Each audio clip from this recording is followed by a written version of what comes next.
ब्राह्मण हो गया, लेकिन वैदिक परंपरा में पहुंच करके कहीं वेद का अध्ययन नहीं किया। 80 साल का हो गया लेकिन अभी तक गुरु तक नहीं बनाया है, तो उसको क्या कहा जाएगा? तो ब्राह्मण का नाम जो लिया गया है वह इसका अधिकारी है। इसमें एक बात समझ लेने की है, वह ब्रह्म तत्व का जानकार होना चाहिए। इसीलिए अगली पंक्ति में कहा गया वेद शास्त्र विशारद। जो वेद शास्त्र को अच्छी तरह से का मतलब केवल पढ़ लेना अच्छी तरह से नहीं है, उसको जीवन में उतार लेना ये अच्छी तरह से पढ़ना होता है। तो एक तो उत्तम कुल में पैदा हुआ हो, संस्कारी कुल में पैदा हुआ हो, दूसरा वेद पुराण का अध्ययन किया रहा हो, तीसरी विशेषता वक्ता की होनी चाहिए, समझाने की कला उसके पास होनी चाहिए और उसका उद्देश्य होना चाहिए कि भागवत तत्व का ज्ञान सब लोगों तक पहुँचे। ऐसी भावना लेकर के सरल से सरल तरीके से लोगों को समझाने की सामर्थ्य उसके अंदर होनी चाहिए। वही भागवत की कथा कहने का अधिकारी होता है। चौथी विशेषता वक्ता की होनी चाहिए कि गुरु चरणों में रह करके उसने ब्रह्म तत्व का, भागवत तत्व को बोध करने का अभ्यास किया हुआ हो। भागवत में एक जगह चर्चा आई हुई है, तस्मात् गुरुं प्रपद्येत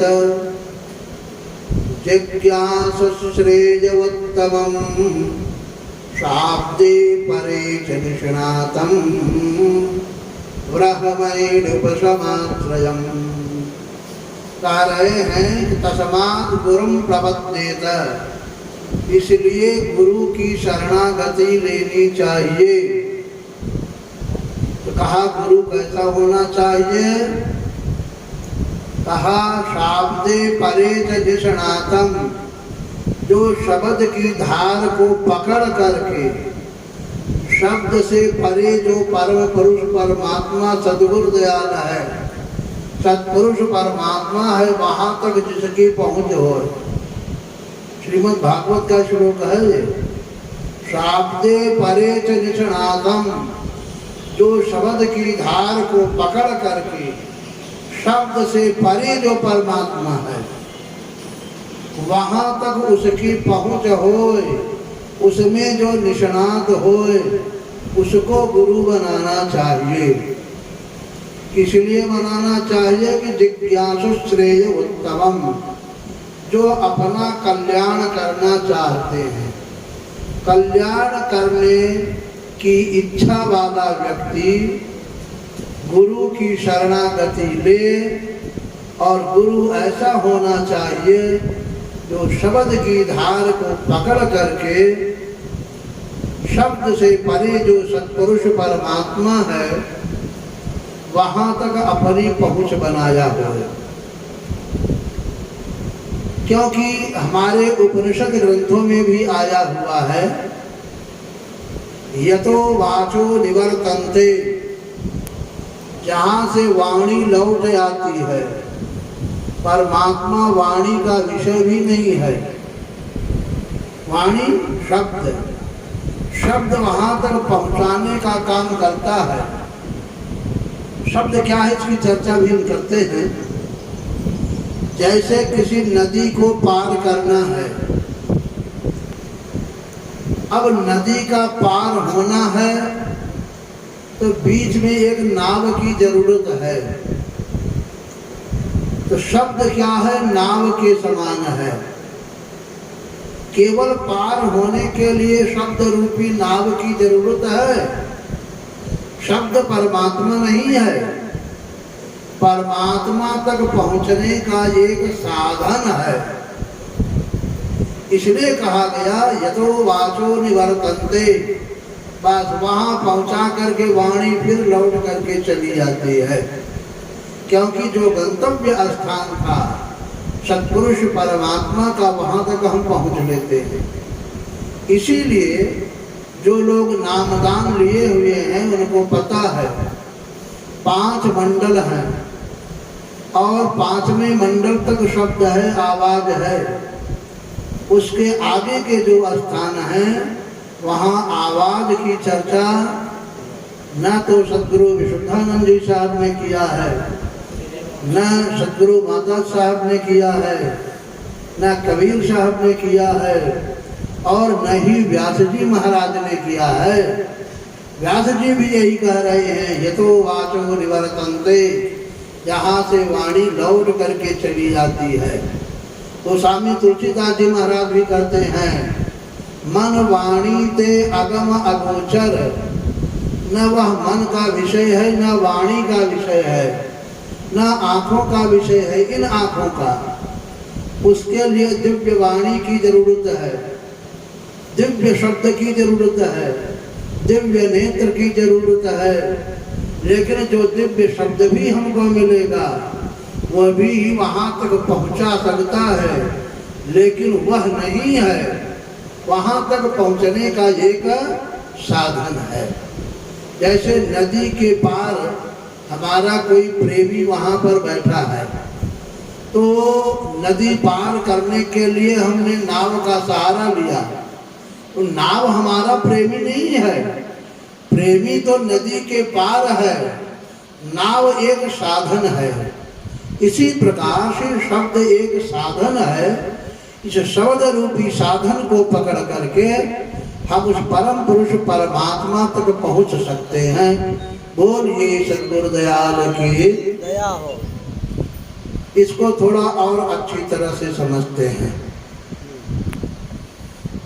शंकर जी महाराज इसी शब्द की साधना करते हैं। एक बार एक पंडित जी से हमने पूछा, महाराज शंकर जी किसकी आराधना करते हैं? अरे शंकर जी किसकी करेंगे, वो तो महादेव हैं, वो तो अजन्मा हैं। हम कहा कहाँ तक पढ़े हो? भाई महाराज इससे क्या लेना देना, हम भागवत की कथा कहते हैं। उन्होंने कहा हम भागवत की कथा कहते हैं। हम कहा एक बात और बता दीजिए। दरअसल आप भागवत की कथा नहीं कहते होंगे, व्यथा कहते होंगे। भागवत की कथा में शंकर जी के बाप के बाप के बाप का नाम बताया गया है। जानते कहाँ लिखा है? महाराज ऐसा कहीं नहीं लिखा है। हमका तुमने भागवत का अध्ययन नहीं किया है, गाना बजाना सीखा होगा, नाच नौटंकी करना सीखा होगा। अभी संतों की संगति में बैठ करके भागवत सीखो, नाच गाना छोड़ करके। ये परमहंसों की संगीता है, ये गाने बजाने की संगीता नहीं है। इधर श्रीमद् भागवते महापुराणे पारमहंस्याम संगीतायाम। कहा महाराज कहाँ लिखा है? हम कहा भागवत के 11वें स्कंध में आया हुआ है। ततो भूत त्रिविधोंकारः, ततो माने उससे, अभूत माने पैदा हुआ। कौन पैदा हुआ? ओंकार, ओम शब्द पैदा हुआ। उससे ओम शब्द पैदा हुआ। किससे? शब्द से। और शब्द कहाँ से पैदा हुआ? सत्पुरुष परमात्मा से। अब बताइए, ओम का बाप शब्द हुआ और शब्द का बाप सत्पुरुष परमात्मा हुआ, और इसी ओम से ब्रह्मा विष्णु महेश की उत्पत्ति हुई। ये तो भागवत में लिखा है। अब तुम कह रहे हो कि उनका जन्म ही नहीं हुआ, उनका कोई बाप ही नहीं है। बोलिए सतगुरु दयाल की, क्या भागवत की कथा करते हो भाई? भागवत का 11वां स्कंद तुमने कभी नहीं पढ़ा है? दूसरों को क्या सुनाते हो कि भागवत? बहुत बढ़िया प्रसंग है। समाहितात्मनो ब्रह्मण ब्रह्मणा परमेष्ठिना हृद्याकाशात्तभोन्नादः वृत्तिरोधाद्विभाव्यते यदुपातमजानत्यं योगिनो मलमात्मनः द्रव्यक्रियाकारकाख्यं ध्यात्वा जानते पुनर्भवम्। कह रहे हैं कि जब ब्रह्मा जी समाहित चित्त होते हैं अथवा विष्णु शंकर आदि समाहित चित्त होते हैं तब क्या होता है, उनके अंदर एक दिव्य आवाज प्रकट हो जाती है। उसी आवाज से ततो अभोक्तृ विदोंकारः, उसी शब्द की साधना से वो जो शब्द प्रकट होता है उसी शब्द से ओम शब्द पैदा हुआ है। ओम से ब्रह्मा विष्णु महेश पैदा हुए हैं और इसी ओम से आज ऊ का गा आदि अक्षर पैदा हुए हैं और इन्हीं अक्षर समूहों के द्वारा तप समूहों के द्वारा ये जो बाहर का वेद पुराण आदि बना हुआ है इसकी उत्पत्ति है। ये क्रमिक विकास का क्रम श्रीमद् भागवत महापुराण में बताते हुए व्यास जी महाराज ने कहा कि सब का कर्ता धर्ता सत्पुरुष परमात्मा है, इसलिए सत्यम परम धीमहि। 3 जगह इस सत्य का प्रयोग आया हुआ है। श्रीमद् भागवत के प्रथम स्कंध के प्रथम अध्याय के प्रथम श्लोक में कहा गया सत्यम परम धीमहि। मध्य में आया है सत्यव्रतम सत्य परम त्रिसत्यम सत्यज्ञयोनिम नेतम सत्य सत्यस्य सत्यम व्रत सत्य नेत्रम सत्यात्मकम त्वां शरणं प्रपद्ये। भागवत के मध्य में भी इसी सत्यात्मकम त्वां शरणं प्रपद्ये उसी सत्पुरुष परमात्मा की शरणागति की बात कर रहे हैं। और श्रीमद् भागवत के अंतिम श्लोक में भी व्यास जी महाराज समझाते हुए कहते हैं सत्यम परम धीमहि। जिसको न विश्वास हो हमारे पास ग्रंथ लाना, इन 3 श्लोकों को हम आपको दिखा देंगे। कहने का मतलब क्या है, ये इसलिए बता रहे हैं कि श्रीमद् भागवत का जो वर्ण विषय है, जिस सिद्धांत को लेकर के श्रीमद् भागवत महापुराण की रचना हुई है वो सत्य को समझने के लिए, सत्य को जीवन में धारण करने के लिए हुई है, न कि गाना बजाना बना करके नाच नौटंकी का सहारा लेकर के मनोरंजन करने के लिए बनाया गया है। तो सत्यम परम धीमहि, उसी परम सत्य को हम कैसे प्राप्त करें, ये जुक्ति श्रीमद् भागवत महापुराण में है। संत महापुरुषों के द्वारा बताया जाता है, लेकिन उस प्रकार का भेदी संत महापुरुष होना चाहिए। इसलिए कहा गया कि तस्मात् गुरुं प्रपद्येत, इसलिए ऐसे गुरु की शरणागति लेनी चाहिए अगर कल्याण की कामना है। तो कहा जो शाब्दे परेच निष्णातम, शब्द की धार को पकड़ करके शब्द से परे वह जो सत्पुरुष परमात्मा है वहां तक जिसके पहुंच होए, जैसे सदगुरु विशुद्धानंद जी साहब, सदगुरु माता जी साहब, वो स्वामी तुलसीदास जी महाराज, सदगुरु तुलसी साहब जी महाराज, जगत गुरु वल्लभाचार्य जी, आज ऐसे ऐसे हमारे यहाँ महापुरुष हुए हैं जिन लोगों ने वहां तक अपनी पहुंच बनाई है। बोलिए सदगुरुदयाल के। शब्द की बात आई है, इसकी चर्चा भी हम करेंगे समय पा करके। जब सूत जी और सौनक का संवाद शुरू होगा और उधर सुखदेव जी महाराज परीक्षित जी को कथा सुनाने लगेंगे तो सबसे पहले यही चर्चा करेंगे। श्रीमद् भागवत के असली स्वरूप को, रहस्यात्मक स्वरूप को हम सब जानने के लिए आज एकत्रित हुए हैं। तो कथा प्रसंग को हम आगे बढ़ाते हैं। बोलिए सद्गुरुदयाल की दया हो। कल भक्ति की भेंट हुई थी नारद जी से। भक्ति ने अपना पूरा परिचय दिया था। परिचय हमको भी मालूम हो गया है। अब भक्ति तक पहुंचने में कोई दिक्कत नहीं है। फिर भी अगर किसी को दिक्कत लगे, न सुन पाए हो, न समझ पाए हो, तो हमसे मिल लीजिएगा, हम भक्ति का पूरा परिचय फिर से आपको बताएंगे। आज एक दूसरा उदाहरण दे रहे हैं। जो व्यक्ति जीवित है उसका कल्याण तो भागवत सुनने से हो ही जाता है, लेकिन जो नहीं रह गया है, शरीर छोड़ दिया है, उसका भी कल्याण करने वाला श्रीमद् भागवत महापुराण है। अरे महाराज, जो मर गया वो कैसे सुन लेगा? कहा उसको भी जिंदा कर देता है भागवत। रामायण में भी आया हुआ जो स्वामी बाबा ने लिखा है, मृतक जिया मन गिरा सुहाई, मृतक जिया मन गिरा सुहाई। मृतक जियावन माने मुर्दे को भी जिंदा कर लेने वाली, गिरा माने वाणी जो है, शब्द जो है वह मरे हुए को भी जिंदा कर देती है। वह कौन सा शब्द है, बस यही जानने की जरूरत है। बोलिए सद्गुरुदयाल की। शब्द को समझना होता है, शब्द शब्द में भेद है। बाहर के जो शब्द हैं और अंदर के जो शब्द हैं उनमें थोड़ा सा अंतर हम बता देते हैं, फिर अंदर का शब्द क्या है इसको बताते हैं, फिर एक नया उदाहरण देकर के समझाते हैं।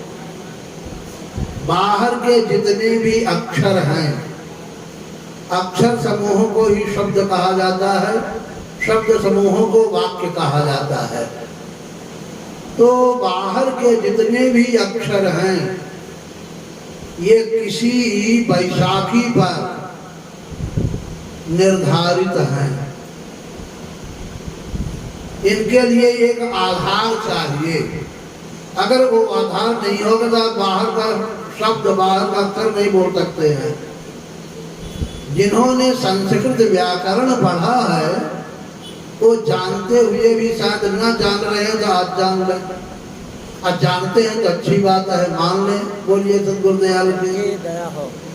अकुह विसर्जनीया नाम कंठः कवर्ग ह आदि को बोलने के लिए कंठ की आवश्यकता होती है। अकुह विसर्जनीया नाम कंठः यम गणना नाम नासिका च य न न, इन सबको बोलने के लिए नासिका की जरूरत है। इस यशा नाम काल, ऋतु रथा नाम मूर्धा, ऋतु रथा नाम दंता। इन अक्षरों को बोलने के लिए हमारे शरीर में कुछ अंग हैं। अगर वो अंग नहीं रहेंगे तो उनसे जो संबंधित अक्षर हैं, शब्द हैं, आप उनको नहीं बोल पाएंगे। जैसे प, उपु पद्मानिया नाम ओष्ठव, पा बोलना है और दोनों ओठों को मिलाइए, नहीं पा बोल करके दिखाइए। बोलिए सद्गुरुदयाल की। अगर ओठ कटा हुआ होगा तो पा आप नहीं बोल पाएंगे। एक एक अक्षर के लिए एक एक स्थान निश्चित है। अगर वह स्थान कट पिट जाए, गड़बड़ हो जाए तो वह अक्षर भी आप नहीं बोल पाएंगे। है ना, अंगों की बैसाखी पर निर्धारित यह अक्षर बाहर का, और अंदर का जो अक्षर है उसको किसी बैसाखी की जरूरत नहीं है, वह स्वयंभू है। इसी को भागवत में कहा गया है, समाहितात्मनो ब्रह्मन् ब्रह्मणः परमेष्ठिनः हृदयाकाशात् अभून्नादः वृत्तिरोधात् विभाव्यते। वृत्तिरोधात् विभाव्यते माने स्वयंभू है, किसी के आधार की जरूरत नहीं है, ऐसा वह शब्द है। बाहर का शब्द बाहर में होगा, और यह जो स्वयंभू शब्द है आपके हृदय में प्रकट होता है। ये ब्रह्मा जी के हृदय में प्रकट हुआ शब्द, विष्णु के हृदय में प्रकट होता है, शंकर के भी हृदय में प्रकट होता है।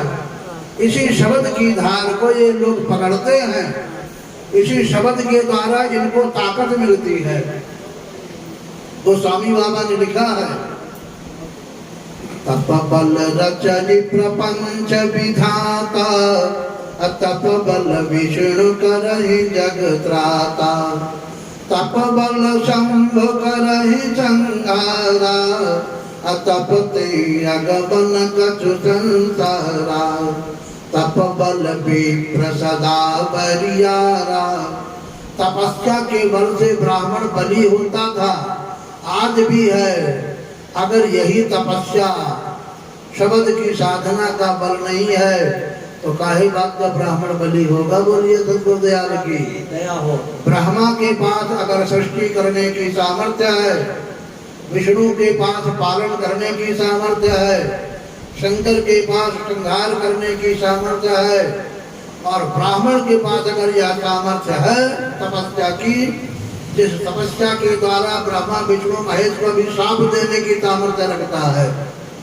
भृगु ऋषि ने विष्णु को शाप दे दिया, जाओ मनुष्य लोक में और पत्नी विहीन होकर के घूमो, तुमने हमारी पत्नी का वध किया है। भृगु की पत्नी का वध कर दिया था चक्र सुदर्शन से विष्णु ने, भृगु ऋषि ने शाप दे दिया।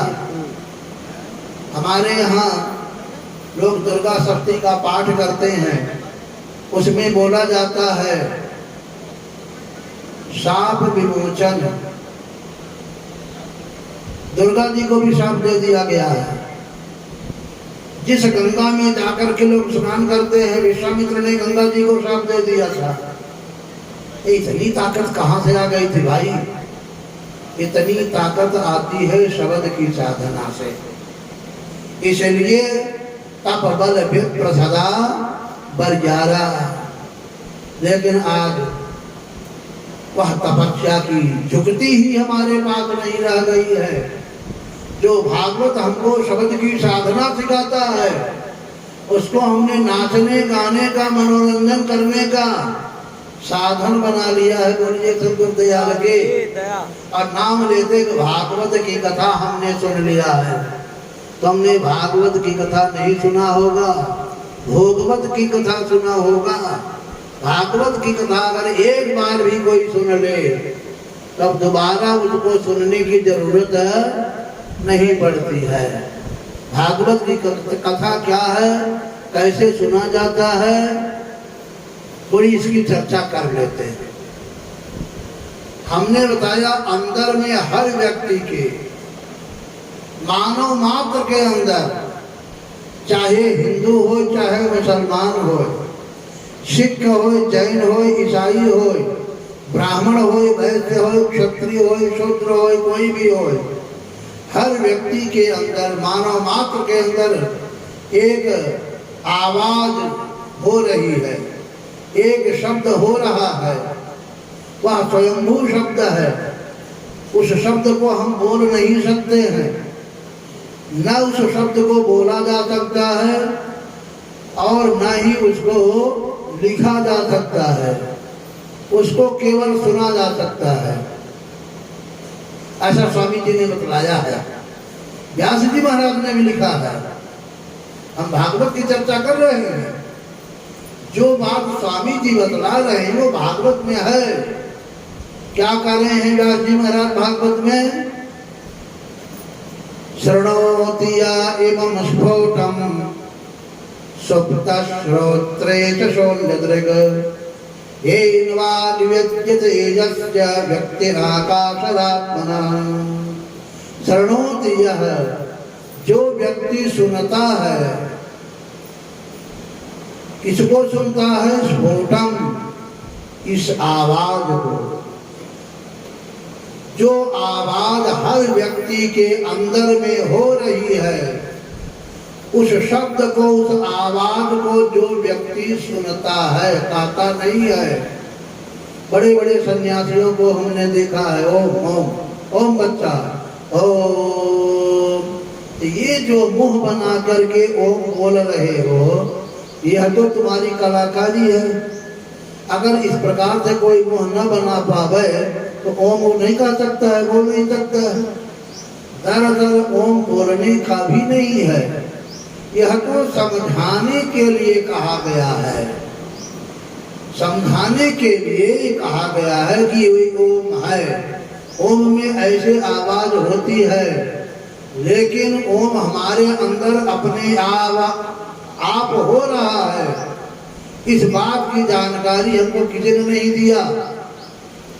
बस ओम बच्चा कर दिया, ये कह दिया तत्त्वमसि वही तुम हो, अहम ब्रह्मास्मि मैं ब्रह्म हूँ। तो कह देने से न कोई ब्रह्म हो जाता है और न ही कोई परमात्मा बन जाता है।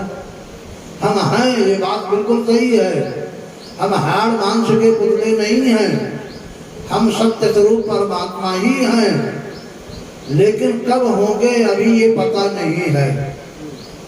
एक उदाहरण देकर के समझाएंगे। आज आधार हमारा बिल्कुल मजबूत हो जाना चाहिए। एक लकड़ी है, लकड़ी के अंदर आग होती है, सब लोग जानते हैं। लकड़ी के अंदर आग